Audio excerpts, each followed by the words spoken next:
Лоев Абдулашин Тишебаевич, Шакатерин жетекші болып іштейін. Катерин өзі 84-ші жылы ішке кірген, көмір болған. 95-ші жылы өкіметтің тоқтауымен электроэнергияға өткен. 18-ші жылы қайра көмірге, реконструкция қайра көмірге өтті. Ошоны менен азыр күнге штатный 50 адам жұмыс кылышып атат. Айлық маяна қанша? Айлық маянасы айтпаймын. Айлық нормальный болса, значит, грех жаловаться, жақсы. Уағында айлық как союздағыда аванс получка болып беріледі. Қанша сомға чейин приблизительно? Примерно 12 мыңнан жоғары.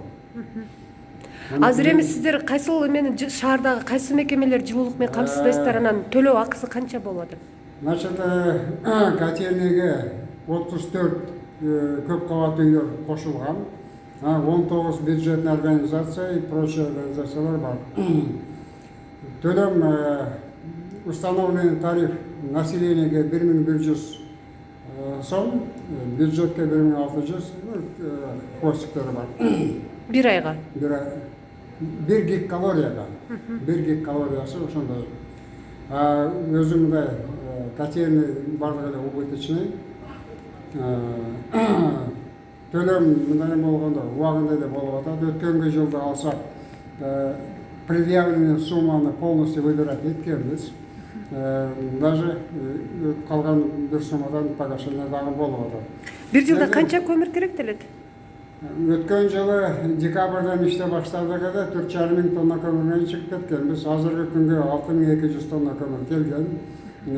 Средний есеп боюнча ошол көмір жетиш керек. Но договор 8 мыңга кылынган эди. Пока токтотуп койдук. Каяктан алып келесиздер көмүрдү?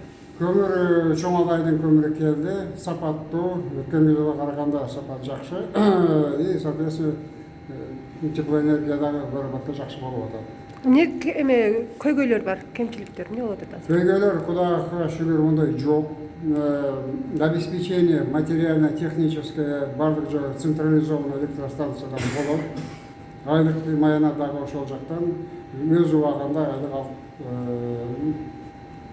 жакшы.